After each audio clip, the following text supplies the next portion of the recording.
ग्रुपों का और अवामी तहरीक के कि उन्होंने सारी बिल्डिंग्स खाली कर दी हैं। पीटीवी की जो बिल्डिंग थी वो खाली की है हमारे कहने पे। मैं फिर से ये कहना चाहता हूं कि हमारी तहरीक शुरू से लेकर आखिरी दिन तक पुरअमन थी। जो भी यहाँ इंतशार हुआ वो एक प्लान करके तशद्दुद किया गया जिसकी वजह से एक रद्द अमल आया। लेकिन हमारी तहरीक हमेशा, अभी भी मैं अपनी तहरीक इंसाफ की तरफ से कहता हूं, हमारा किसी वक्त भी आज तक पुरअमन के अलावा और जमहूरी दायरे के अंदर रहते हुए हमारा एहतजाज कभी उससे बाहर नहीं था। और आज भी अगर हमारे सारे मैदान में मुजाहरे हो रहे हैं उसकी वजह है कि जो जिस तरह का तशद्दुद किया इन्होंने पुलिस ने, ये किसी दुनिया की जमहूरियत में इस बेदर्दी से लोगों को मारा नहीं जाता। ये डिक्टेटरशिप्स में भी 10 दफा सोचता है कोई गोली चलाने पर। हमारे पास गोलियों के अब सारे शेल्स पड़े हैं जो गोलियां चलाई गई और आज सुबह एक तहरीक इंसाफ का नौजवान सर पे गोली लग के मरा है, शहीद हुआ है। तो मैं ये वाजे करना चाहता हूं कि जमहूरियत के अंदर पुरअमन एहतजाज हमारा हक है। हमने मेन रोड पे किया है। ये गलत किया था जिसने भी जो भी किया बिल्डिंग्स के अंदर। ये ना हमारी, मैं तो अपना कह सकता हूं कि तहरीक इंसाफ का हम कभी इजाजत किसी कारकुन को ना दे कि किसी भी बिल्डिंग के अंदर जाए। ज्यादा से ज्यादा बाहर जा सकते हैं, अंदर आप नहीं जा सकते। और जो भी किया है मैं उसको तहरीक इंसाफ का नहीं समझता। और मैं ये भी वाजे कर दूं कि जिन्होंने ये गोली चलाई और जो तशद्दुद किया, ये सिर्फ हमें अंग्रेज की गुलामी में जनरल डायर तो याद आता है। जनरल डायर ने तो एक दफा गोली चलाई थी, उसकी अपनी पार्लियामेंट ने उसको बुला के उसको सजा देने की कोशिश की थी, उसकी हेयरिंग करवाई थी। यहां के जो हमारे जनरल डायर हैं इनको कोई पूछने वाला नहीं है। और इसलिए ये तहरीक जरूरी थी। ये है तहरीक असल में मुल्क में इंसाफ पैदा करने की। ये है तहरीक जो जालिम है, जो जुल्म करते हैं और जो मुत्तहद है, इकट्ठे हैं, सब इकट्ठे हो जाते हैं जुल्म करने वाले। ये मजलूम की तहरीक है जो कि सारों को इकट्ठा करेगी हकूक के लिए, इंसाफ के लिए, अपने राइट्स के लिए, कि जालिम आगे से ऐसी हरकतें ना करे जो मॉडल टाउन में की। मॉडल टाउन में सजा मिल जाती, परसों रात यहां ये जुल्म ना होता। और अगर इनको सजा ना मिली जो इन्होंने परसों रात किया, मैं आपको यकीन दिलाता हूं ये बार बार लोगों पे जुल्म करेंगे गुलाम बनाने के लिए, बार बार करेंगे। तो हम जब नवाज शरीफ का इस्तीफा मांगते हैं, इस्तीफा तो हम पहले मांग रहे थे धांधली के ऊपर। और मैं फिर से कह दूं, अगर 1990 में नवाज शरीफ को सजा मिल जाती ISI से पैसे लेने की, और जो जनरल दुरानी का एफिडेविट है अगर उसको सुप्रीम कोर्ट ने कहा कि वो जेन्युइन है और इसने पैसे लिए नवाज शरीफ और मुस्लिम लीग नून ने IG के अंदर रहते हुए, अगर तब सजा मिल जाती 2013 में, ये मुल्क की तारीख के धांधली के रिकॉर्ड ना तोड़ते। एक दफा सजा मिले, जब सजा और जजा का कानून एक माशरे में होता है तब अमन आता है। तो तब अगर ये मॉडल टाउन में सजा मिल जाती, यहां ना होता। अगर इनको करप्शन पे, जब पहला नवाज शरीफ का करप्शन का केस निकला था, उसके ऊपर सजा मिल जाती है, बाकी करप्शन ना करता। इसलिए हमारी जो तहरीक है वो ये है कि मुल्क में जो जुल्म हो रहे हैं आवाम पे, इनका पैसा चोरी हो रहा है, इनको कत्ल किया जाता है, पुलिस मुकाबले में मारा जाता है, ताकतवर कमजोर की जमीनों पे कब्जा करता है, कमजोर के पास कोई जगह नहीं इंसाफ की। ये वो तहरीक है जो इसको इंसाफ दे के आजाद करेगी मुल्क को।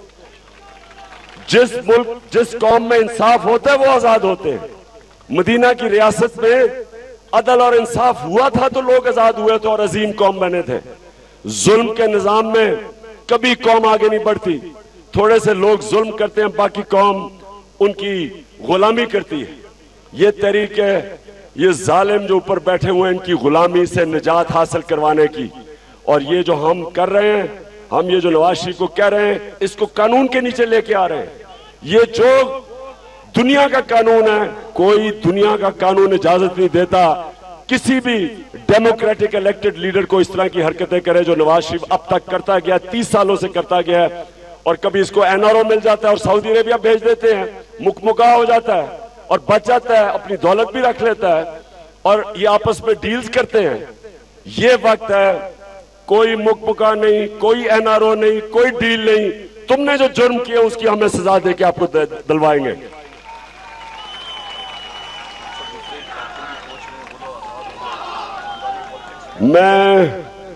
मैंने देखा पीपल्स पार्टी के भी कारकुन यहां पहुंच गए हैं। आपको खुशामदीद कहता हूं। मैं सारी पॉलिटिकल पार्टीज और पाकिस्तानी के लोगों को कहता हूं कि आज पहुंचे, आज खुशी है, आज आजादी का दिन है। आज पुलिस ने भी फैसला किया है कि वो हुकूमत के कहने पे कानून नहीं तोड़ेंगे और पुरअमन लोगों के ऊपर जुल्म नहीं करेंगे। हमारा ये लाजमी है। लोगों को भी ये जेली पुलिस के लोगों ने लगाए हुए हैं, ये देखें, जेली लगा के और ये हमारे पास अब ये चीजें हैं जो पुलिस ने लगाए हुए थे, ये जाली हैं। ये पुलिस नहीं थी। जो इन्होंने लोगों के शीशे तोड़े हैं, ये मीडिया को मारा है, ये खास लोगों को पुलिस के यूनिफॉर्म में लेके आए थे तशद्दुद करने के लिए। इसके लिए खास सजा मिलेगी नवाज शरीफ तुम्हें और चौधरी निसार को। ये हमारे पास एविडेंस है। बल्कि ये मीडिया को दिखाएंगे कि ये इन्होंने जाली बनाए हुए थे, ये पुलिस के नहीं थे। इन्होंने जान के किया। एक पुरअमन तहरीक को इन्होंने मजबूर किया कि इनका मुकाबला करने के लिए, क्योंकि अब तक 17 दिन हम बैठे हुए थे। हमने किसी से किसी किस्म का किसी को हमारे पास ये नहीं कह सकते कि हम पुरअमन नहीं थे और जमहूरी दायरे के बीच में नहीं थे। तो मैं आखिर में मैं माजरत चाहता हूं कि अगर हमारे कारकुन कोई भी चले गए किसी गवर्नमेंट बिल्डिंग में, ये हमारे कहने पे नहीं थे। ये उस वक्त जज्बाती हुए थे, गोली चली वहां, और जिस भी वजह से गए मैं इसकी मजम्मत करता हूं। इसकी कोई जस्टिफिकेशन नहीं है। हमने पुरअमन रहना है। हमने किसी गवर्नमेंट बिल्डिंग में नहीं जाना। हमने कोई तोड़फोड़ नहीं करनी। हमने वो पाकिस्तान में मिसाल कायम करनी है कि इस मुल्क में लोग अपने हकूक के लिए निकल सकते हैं पुरअमन तरीके से। हम जिम्मेदार लोग हैं। हम कानून नहीं तोड़ते। हम कानून को अपने हाथ में नहीं लेते। सिर्फ जब हमारे पे जुल्म होता है, हम जुल्म सहने के लिए अब नहीं रह गए। हम भेड़ बकरियों की तरह किसी का जुल्म सहेंगे नहीं। जब हमारे पे जुल्म होगा, हम खड़े होंगे, अपने हकूक के लिए खड़े होंगे, मुकाबला करेंगे। लेकिन जब हमारे ऊपर अब जो पुलिस और पुलिस वालों को मैं फिर से दाद देता हूं कि उन्होंने गैर कानूनी ऑर्डर्स को नहीं माना। मैं जिन पुलिस वालों ने ये किया, मैं आपका शुक्रिया अदा करता हूं। जिन्होंने 700 तब तक, तो अब तो सिर्फ 2,500 तक पहुंच चुके हैं पुलिस वाले, जिन्होंने हुकूमत को कहा कि हम नहीं पुरअमन लोगों के ऊपर तशद्दुद करने के लिए तैयार। मैं उनका भी शुक्रिया अदा करता हूं। मैं उन गवर्नमेंट ऑफिसर्स का शुक्रिया अदा करता हूं जिन्होंने अब कह दिया है, कायदे आजम की जो तकरीर थी 1948 में, कि हम सिर्फ तब तक हुकूमत के हुक्म मानेंगे जब तक वो आइन और कानून के दायरे में होंगे। उससे बाहर हम इनके जाती नौकर नहीं है। हम इनके कोई खानदान, शरीफ खानदान के गुलाम नहीं है। हम इनके जाती कोई घर के मुलाजिम नहीं है। हम सिर्फ कानून के ऊपर चढ़ेंगे। और ये बुनियाद रही है नए पाकिस्तान की। ये हमेशा के लिए हमारा मुल्क तब्दील हो रहा है। हमेशा के लिए ये वो मुल्क बनने जा रहा है जो हमारे कायद की कोशिश थी और अल्लामा इकबाल की ख्वाब थी कि एक ऐसी मिसाल बने सारी मुसलमान दुनिया में। और अभी तक मुझे अफसोस से कहना पड़ता है कि बड़े कम मुसलमान दुनिया के मुमालिक हैं जो अपने आप को हकीकी जमहूरियत कह सकते हैं। इंशाअल्लाह पाकिस्तान वो पहला मुल्क बनेगा जो हकीकी जमहूरियत कायम करेगा, जो मदीना की रियासत के ऊपर एक पहली सबसे बेहतर मुसलमान दुनिया में फलाई रियासत कायम करेगा, जो इंशाल्लाह जिम्मेदारी लेगा अपने कमजोर तबके की, जो कमजोर तबके को ऊपर उठाएगा, जो उनको उसी तरह का कानून देगा जो ताकतवर और कमजोर, जब भी उनका टाकरा होगा कानून के सामने दोनों एक बराबर इंशाल्लाह हम करके दिखाएंगे। ये नहीं अमीर के लिए और ताकतवर के लिए एक निजाम और बेचारे कमजोर के लिए दूसरा निजाम। ये नहीं, एक हमारे नबी सल्लल्लाहु अलैहि वसल्लम का एक हदीस है कि बड़े माशरे तबाह हुए, बड़े अल्लाह ने माशरे तबाह किए जिधर एक कानून ताकतवर के लिए था और दूसरा कमजोर के लिए था।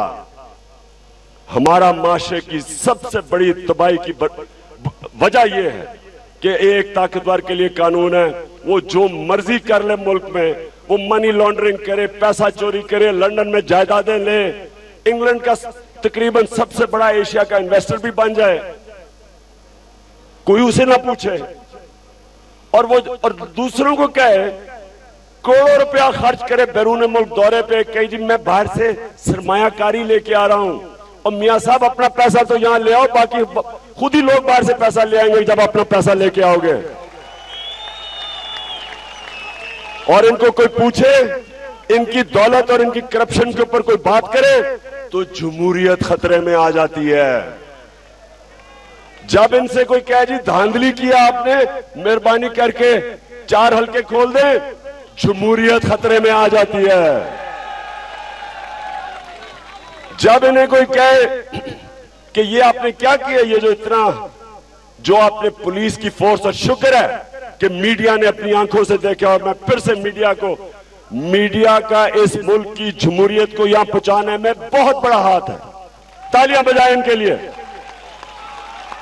शुक्र है कि मीडिया कवर कर रहा था जो इनके गुल्लू भट्टों ने जुल्म किया, पुलिस की वर्दियों में थे, इन्होंने जो जुल्म किया, शुक्र है मीडिया कवर कर रहा था, नहीं तो इन्होंने फिर से, क्योंकि झूठ बोलने का तो बादशाह इनका सबसे बड़ा झूठ बोलने वाला, नीचे भी सारे झूठ बोलते हैं, इन्होंने फिर हमारे पे डाल देना था कि जनाब इन्होंने गलती की, इन्होंने तशद्दुद किया। शुक्र है मीडिया ने दिखाया है कि असल में क्या हुआ, कैसे पुलिस ने प्रोग्राम प्लान करके तशद्दुद किया लोगों पे, और उसका फिर रद्द अमल आया।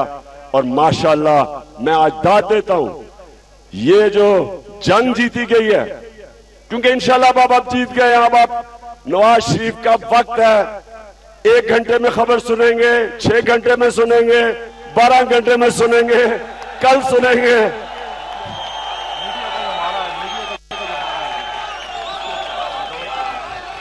कारकुनान का शुक्रिया, और कारकुनान में इनवाइट करें। आज तो कुछ घंटे आउट ऑफ इस्लामाबाद के ठंडे लोगों को उनका शुक्रिया हर शहर में मुतवाई नहीं। चंद घंटों की बात है, ज्यादा से ज्यादा 48 घंटे की बात है। हम नवाज शरीफ को कहेंगे अलविदा नवाज शरीफ, अलविदा। तो मैं इसके लिए ये पाकिस्तान की तारीख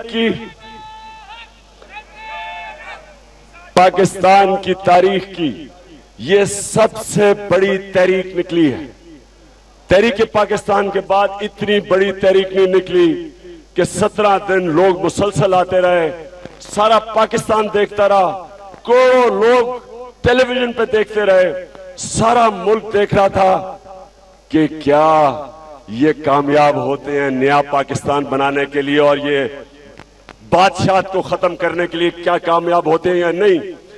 पाकिस्तानी अमेरिका में था, बरतानिया में था, सऊदी अरेबिया में था, दुबई में था, जिधर भी पाकिस्तानी था टीवी देख रहा था, रात को जाग जाग के टीवी देख रहा था, और अल्लाह से दुआएं कर रहा था कि अल्लाह हमारे मुल्क को इस बादशाहों से आजाद कर, इन जालिमों से आजाद कर। अल्लाह ने उनकी दुआ सुनी है, अल्लाह ने दुआ सुनी है। और जो भी पाकिस्तान के अंदर हमारे कारकुन हैं, जिन्होंने पाकिस्तानी हैं, जो निकले हैं कल और आज भी निकल रहे हैं एहतजाज करने के लिए, मैं उनको, जो एहतजाज कर रहे हैं, मैं उनको, और जो किया है, मैं उनका शुक्रिया अदा करता हूं। पाकिस्तानियों की तरफ से आपको मुबारक देता हूं कि इंशाअल्लाह ये जो आप सारी अवाम खड़ी हुई है एक ही चीज के ऊपर कि हमें बादशाहत नहीं चाहिए, हमें हकीकी जमहूरियत चाहिए। माशाअल्लाह आपकी आवाज सारी जगह सुनी जा रही है। आज भी लोग निकलेंगे, आज भी लोग निकल रहे हैं, आज भी लोग सारी जगह सड़कों के ऊपर निकल रहे हैं। आज इस तरफ रुख किया हुआ मुझे खबरें आ रही हैं कि बहुत सारी जगह से इस्लामाबाद और पिंडी से लोग रुख कर रहे हैं इधर का। मौसम भी माशाल्लाह इतना बुरा नहीं है। लाहौर मुल्तान हाईवे बंद किया हुआ लोगों ने। लोग एक डिमांड कर रहे हैं कि नवाज शरीफ अब तुम्हारा कोई जवाब नहीं रह गया।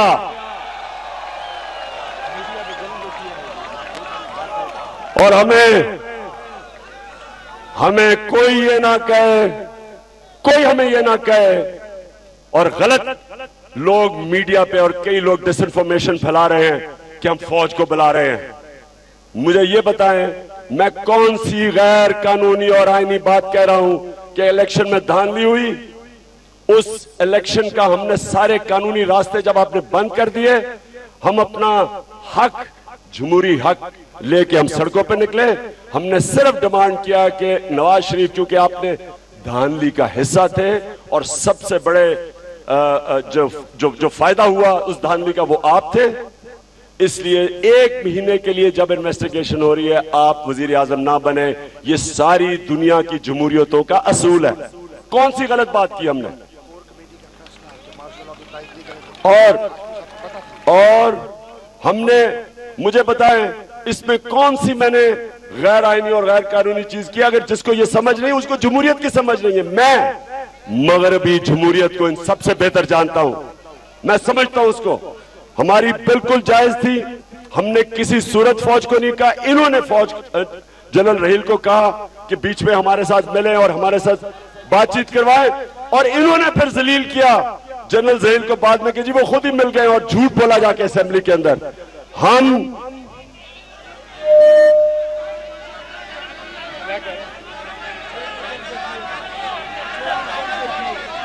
क्या टेलीफोन के चैनल बंद कर दिए? कोई फर्क नहीं पड़ता, चैनल बंद करें, रिकॉर्डिंग करके बाद में चला देना, इससे नहीं रुकने लगा कुछ। ये आखिरी जब बुरे हालात आते हैं ना, वो कहते हैं ना जब गीदड़ की मौत आती है वो शहर की तरफ भागता है।